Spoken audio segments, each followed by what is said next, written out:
Selamat sore, kita berjumpa di iNewsroom, ruang memperdalam informasi yang aktual dan komprehensif. Dan kali ini bersama dengan saya, Reinhard Sirait.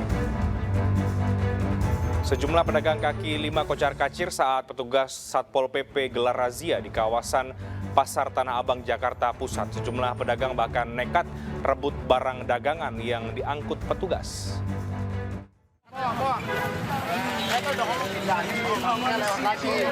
Kedatangan petugas Satpol PP di kawasan Pasar Tanah Abang, Jakarta Pusat membuat para pedagang kaki lima panik. Para pedagang berusaha mengevakuasi barang dagangan ke dalam kios agar tidak diangkut paksa. Tak sedikit pedagang yang akhirnya kalah cepat dan barang dagangannya dibawa petugas. Namun ada pula pedagang yang tidak terima barangnya diangkut dan langsung berusaha merebut kembali barang dagangan yang telah dinaikkan ke atas truk. Razia tertib trotoar sengaja digelar mengingat meningkatnya volume pengunjung Pasar Tanah Abang di bulan suci Ramadan, sehingga dimanfaatkan untuk berjualan di atas trotoar. Kita ketahui sekarang bulan Ramadan, bulan suci Ramadan, tentunya menjelang Lebaran atau Ramadan banyak masyarakat berbelanja ke Pasar Tanah Abang. Di sini kita menjaga kenyamanan masyarakat, terutama trotoar. Di mana ada gula, di situ pasti semut. Di mana ada masyarakat yang banyak berbelanja, pasti pedagang menyerbu. Kita sarankan kawan-kawan kita, saudara-saudara kita, para pedagang kecil, pedagang kelima tidak mengupasi seluruh trotoar. Karena apa?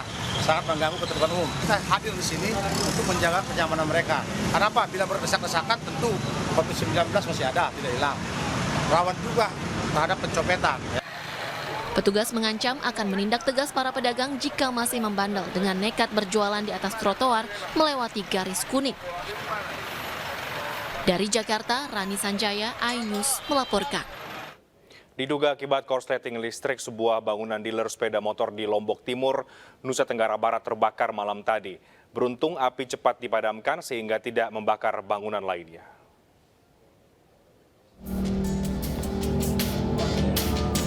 Kebakaran melanda dealer sepeda motor di kawasan Pancor, Kecamatan Selong, Lombok Timur pada Senin malam. Kobaran api muncul dari sejumlah titik panel listrik, diduga akibat terjadi korsleting. Petugas dealer dibantu warga dengan cepat berupaya memadamkan api agar tidak menjalar ke ruangan lainnya. 2 unit mobil dan 17 personil pemadam kebakaran juga langsung diterjunkan ke lokasi. Kejadian sana yang terbakar di sana panel listriknya dan instalasi listriknya dan tidak sampai menyebar, bisa dipadamkan dengan menggunakan aparnya. Berapa jam bisa dipadamkan nih, Mas? Ya, untuk pemadamannya tidak sampai 10 menitan. Tidak ada korban jiwa dalam peristiwa ini, api diketahui hanya menghanguskan panel listrik dan sejumlah komputer. Dari Lombok Timur, Nusa Tenggara Barat, Ramli Nurawang, iNews melaporkan. Sementara itu perampokan sadis terjadi di Cilacap, Jawa Tengah dan terekam kamera warga. Kawanan perampok menembak pemilik toko yang juga agen bank dan menggasak uang 100 juta rupiah.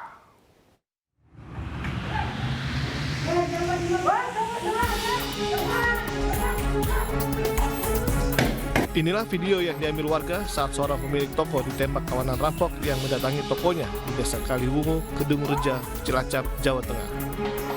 Warga yang berada di lokasi tidak bisa berbuat apa-apa lantaran pelaku bersenjata. Pelaku yang sudah kabur sempat kembali mengambil sesuatu lalu pergi tanpa ada yang berani mencegah. Polisi yang mengolah tempat kejadian perkara menyatakan pelaku berjumlah 3 orang. Kawanan ini juga merusak dan mengambil rekaman CCTV di lokasi serta menggasak uang 100 juta rupiah milik korban yang juga agen bank. Polisi kini masih memburu pelaku. Ada 3 orang dan masih kami dalami saat ini terkait dengan video memang terjadi dan saat ini Polresta Cilacap, Satreskrim Polresta Cilacap sedang menganalisa dan melaksanakan penyidikan wilayah. Untuk olah TKP sendiri, Bang, udah dilaksanakan? Olah TKP sudah dilaksanakan, namun demikian kita buka seluruhnya. Jadi saya mohon doanya dari masyarakat supaya kita bisa lebih cepat mengungkap. Sementara itu, 2 korban yang juga pemilik toko yakni Nasirun dan Gunawan kini dirawat di rumah sakit karena luka tembak di kaki.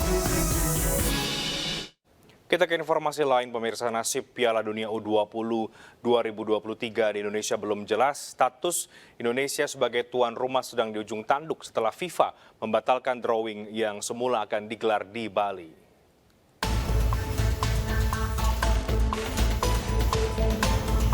Nasib Indonesia menjadi tuan rumah Piala Dunia U20 2023 menjadi tanda tanya. Publik tanah air pun kini menanti keputusan FIFA terkait ajang ini. Pembatalan itu buntut adanya penolakan dari Gubernur Bali Iwayan Koster terhadap kehadiran timnas Israel U20 di wilayahnya. Akibatnya status tuan rumah Indonesia di ajang Piala Dunia U20 2023 terancam dicopot FIFA jika polemik penolakan timnas Israel tak segera dituntaskan. Dengan penolakan tersebut, jadi wajar kalau FIFA akhirnya melihat bahwa ini harus dibatalkan. Kemudian mengenai kapan waktu drawing dan di mana, kami masih belum dapat informasi dari FIFA dalam penyelenggaraan, dalam pelaksanaannya. Saat ini kami sedang memikirkan cara bagaimana supaya Indonesia, khususnya sepak bola Indonesia di dunia, tidak dikucilkan dalam sebuah ekosistem sepak bola. Saat ini upaya lobi ke FIFA sedang dilakukan oleh Ketua Umum PSSI Erick Thohir. FIFA belum mengumumkan keputusan resmi terkait status Indonesia sebagai tuan rumah Piala Dunia U20 2023. Andai Indonesia gagal menjadi tuan rumah Piala Dunia U20 2023, ada konsekuensi yang harus ditanggung. Banned atau sanksi dan denda dari FIFA sudah menunggu Indonesia. Tim Liputan iNews melaporkan. Ya, penolakan kedatangan tim nasional U20 Israel untuk bertanding di tanah air terus disuarakan. Buntut penolakan tersebut, FIFA membatalkan drawing yang semula bakal digelar di Pulau Dewata, Bali. Lantas bagaimana nasib Indonesia sebagai tuan rumah Piala Dunia U20? Kita akan membahasnya bersama dengan Bang Arya Sinulinga dari Exco PSSI yang sudah bergabung bersama dengan kami. Selamat sore, Bang Arya. Selamat sore, Mas Renhard. Baik, Bang Arya, langsung saja ini PSSI terus berupaya melobi FIFA, pemerintah juga berupaya untuk agar kemudian bagaimana Indonesia tidak dikucilkan dan mungkin bisa tetap digelar di Indonesia Piala Dunia U20. Seberapa besar kemungkinan itu bisa terlaksana, Bang Arya? Kita belum bisa berandai-andai ya, belum bisa berandai-andai mengenai posisi dan langkah yang akan diambil FIFA. Tapi yang pasti Pak Erick akan berusaha untuk bisa melakukan lobby nantinya dengan FIFA ya. Semoga nanti pasti Pak Erick kan akan menceritakan apa saja dan bagaimana kondisi Indonesia kepada FIFA supaya FIFA juga paham akan status posisi Indonesia di dalam negerinya gitu. Dan nantinya mudah-mudahan nanti opsi-opsi yang akan disampaikan oleh Pak Erick itu ada solusi-solusi jalan tengah yang bisa kita carikan nanti untuk Indonesia lah gitu.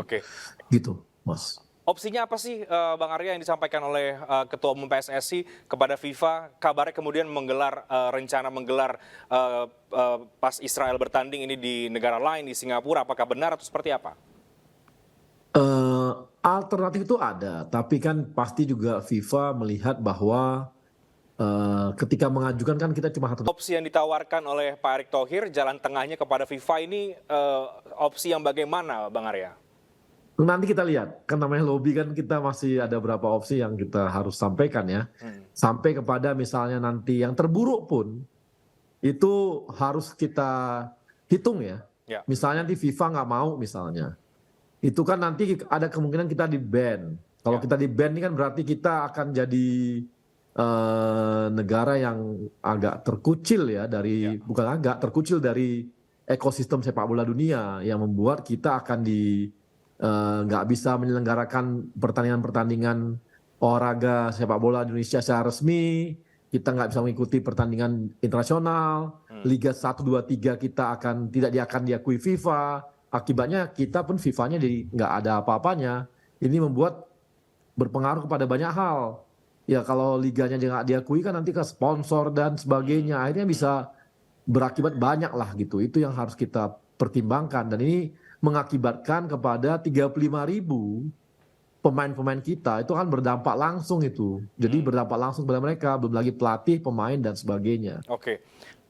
Baik, Bang Ari, apakah dengan kata lain PSSI atau Anda sebagai anggota Exco menyayangkan narasi-narasi penolakan ini, apalagi kemudian ini dibumbui kepentingan-kepentingan politik tertentu misalnya? Pasti ya, karena kan kita namanya sports itu kan, sepak bola itu adalah lepas dari diskriminasi ya. Dan kita adalah sepak bola ya olahraga, politik ya politik gitu ya, dipisahkan. Dan ini sebenarnya kejadian Indonesia bukanlah pertama kali soal ada Israel bertanding Indonesia. Ini kenapa tiba-tiba bola jadi persoalan, padahal kan kami juga hanya pingin main bola gitu. Kita kan cuma pingin main bola ini gitu. Jadi bukan yang lain-lain kok gitu. Sementara kan kita tahu bahwa ada, karena ini gini Mas, ini dampaknya banyak loh. Oke. Kalau gini kejadian, maka Indonesia nanti ketika mengajukan jadi Piala Dunia yang senior gitu, kan orang bilang loh, kamu katanya nggak bisa kalau ada nanti negara-negara yang nggak kamu ada masalah sama kamu. Nanti waktu kita adakan nanti kamu menang, habis itu nanti nggak terima lagi gitu. Bisa seperti itu kan? Yang kedua, nggak hanya kita loh, nggak hanya bola, Olimpiade, kita kan ini tertutup, kita kemungkinan jadi negara. Orang akan bilang loh, nanti ada Israel loh di situ, pasti ada Israel. Terus kalau gitu kamu nggak mungkin dong menyelenggarakannya. Ini nggak hanya ini, nanti ada yang lain-lain seperti kayak nanti Agustus ini ada ini loh, ada World beach pertandingan misalnya. Pertandingan internasional untuk di pantai gitu. Itu ada Israel juga loh, dia akan diadakan di Bali. Dengan begini kan itu kan bisa jadi batal juga ya. Oke, iya. Dan yang akan dihadapi oleh Indonesia kalau kemudian menolak timnas Israel dan kemudian gagal, ini sangat jelas yang tadi disampaikan oleh Bang Arya ya. Ini yang kemudian juga mungkin menjadi bahan pertimbangan. Tapi Bang Arya, sekarang kita mendengar kemudian beberapa negara sudah mengajukan, ada Peru, ada Argentina. Artinya Pasti. dari kalkulasi Pasti. Ya, Pasti semua negara rebutan dong. Loh Mas, kita ini belum tentu 50 tahun lagi bisa jadi tuan rumah lagi loh. Belum tentu kan. Karena kan ini kesempatan, kan jarang loh 2 kali. Malaysia dulu tahun berapa? 97 kali ya, 2020-nya. Setelah itu sampai sekarang udah nggak lagi loh. Udah hampir 25 tahun juga lebih ya, 26 tahun gitu. Dan kita nggak tahu nih, jadi ini kesempatan yang hilang betul. Jadi kalau di luar negeri pun orang akan bilang, waduh ini kok Indonesia jadi disia-siakan begitu ya? Disia-siain gitu. Kita jadi nggak sia-sia, sayang banget gitu. Belum tentu 50 tahun lagi loh kita akan seperti ini. Dan ini kan membuat pemain kita yang punya kesempatan bertanding, menikmati sebuah pertandingan Piala Dunia, ini kan anak-anak muda kita ini kan sayang, kasihan gitu. Oke. Menarik Bang Arya, jadi kalau kemudian kita bicara tadi sudah banyak negara yang akhirnya mau mengajukan diri, probabilitasnya sekali lagi ini bisa terlaksana atau tidak atau batal di Indonesia, ini mungkin bisa dalam hitungan berapa persentasenya begitu ya, atau seperti apa Bang Arya memandangnya? Saya nggak berani mengatakan berapa persentasenya. Ini Pak Erik akan maju terus untuk lobby, ya mudah-mudahan ada solusi-solusi ya di sana didapat nanti. Ya kita nggak tahu nih. Oke, sulit ya Bang Arya artinya untuk kemudian membuat persentase atau berandai-andai karena ini semua adalah lobby-lobby tingkat tinggi yang tengah dilakukan artinya. Iya, jadi Mas makanya kan gini, posisi gini Mas. Kita cobalah di sisi yang negara yang kita nggak suka gitu ya misalnya. Kita larang mereka misalnya, nggak bisa misalnya. Bagaimana nanti kalau Indonesia suatu saat ikut sebuah kompetisi, habis itu dia lolos kualifikasi. Kemudian negara tersebut mengatakan, tuan rumahnya mengatakan, sorry, kami nggak mau Indonesia ada. Sorry, nggak boleh ada ininya Indonesia. Loh, Indonesia kan bilang, loh salah kami apa? Salah kami apa? Masa kami nggak boleh gitu ya? Nggak boleh gitu. Dengan mengatakan dengan berbagai argumentasi lah dibangun seperti itu gitu. Dan ini yang harus kita lihat gitu ya. Dan harusnya kan ya namanya negara-negara yang apapun ceritanya kan namanya tuan rumah kan dia nggak bisa Mas menolak Ya. Sebab kita hanya tuan rumah penyelenggara, sementara yang ngundang kan FIFA. Oke. Ini juga dialami oleh kawan-kawan di DPR kemarin. Ya, Ketika mereka melakukan IPU, pertemuan parlemen sedunia yang dihadiri semua negara-negara di dunia, Ya. Termasuk kumpul Israel di Bali waktu itu ya. Iya, itu kumpul di Bali kan, itu teman-teman DPR seperti Bang Fadlizon, seperti Bang Mardhani Alisera kan mengatakan bahwa ya kita kan hanya penyelenggara. Sama seperti yang PSSI undang sekarang IPU. kira-kira begitu ya. Sama Bang Arya? juga, Mas. Oke, baik Bang Arya. Yang kami ingat pernah kemudian ada pernyataan dari Presiden soal jalan tengahnya mungkin bisa soal atau aturan ya, soal pelarangan pengibaran bendera, pengumandangan lagu kebangsaan Israel misalnya. Itu juga mungkin jalan tengah yang dianggap sebagian pihak bisa diambil. Itu juga sudah masuk dalam kalkulasi pasti ya Bang Arya, atau bagaimana? Pasti, tapi coba Mas, nanti sama juga Indonesia lolos nih kualifikasi. Baru tuan rumah mengatakan maaf, Indonesia boleh main di sana, tapi nggak boleh ada bendera Indonesia di sana dan nggak boleh ada lagu kebangsaan Indonesia di sana gitu. Ya. Ya, apakah adil gitu bagi Indonesia gitu diperlakukan? Sementara kita ikut kualifikasi, bukan undangan, bukan murah-murah gitu, artinya nih ya lu datang lo gitu, ini enggak gitu, dia kita ikut kualifikasi gitu. Makanya memang harus tegas kita bahwa ya olahraga ya olahraga, bola ya bola gitu. Jadi terpisah dari politik. Kalau nanti kita akan begini-begini terus Mas, bahaya nanti kita bangsa kedepannya bisa terkucil kita dari olahraga dan kita akan dirugikan. Dan nanti sedihnya Mas, bukan apa-apa ya.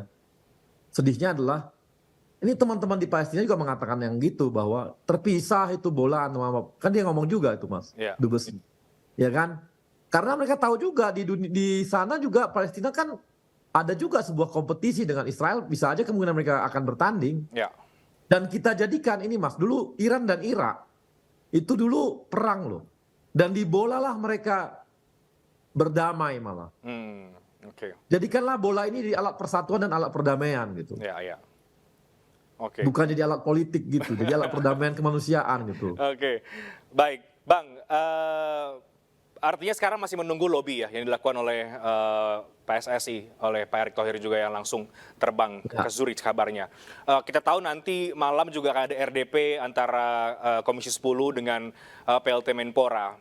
Sekali lagi apa yang Bang Arya harapkan soal Piala Dunia di U20 ini di Indonesia ini? Apakah sekali lagi masih sangat berharap ini bisa terlaksana dan pemerintah dan semua pihak bisa memberikan ketegasan atau bagaimana, Bang? Ya, saya berharap sih kita konsisten dengan apa yang telah kita kerjakan. Ya, sebelum-sebelumnya di bidang olahraga lain juga sudah berkali-kali Israel tuh datang ke Indonesia juga untuk bertanding. Yang terbaru kemarin malah e-sport, Mas. E-sport. Kalau kita nggak pakai frame politik, maka kita akan biasa saja karena kita cuma pengen main bola. Bang Arya, kita harapkan yang terbaik dari lobby yang dilakukan oleh Pak Erick Thohir dan juga nanti hasilnya seperti apa. Sekali lagi tentu kita tidak ingin Indonesia dikucilkan dampak dari penolakan ini. Tapi kita akan tunggu nanti hasil yang terbaik, Bang Arya. Kita berharap bersama-sama. Terima kasih banyak Bang Arya Sinulinga, anggota Exco PSSI sudah bergabung bersama kami di iNewsroom. Terima kasih. Terima kasih, Bang. Bis yang membawa jemaah umroh di Arab Saudi alami kecelakaan tragis, 20 jemaah umroh meninggal dunia. Kami hadirkan informasinya sesaat lagi.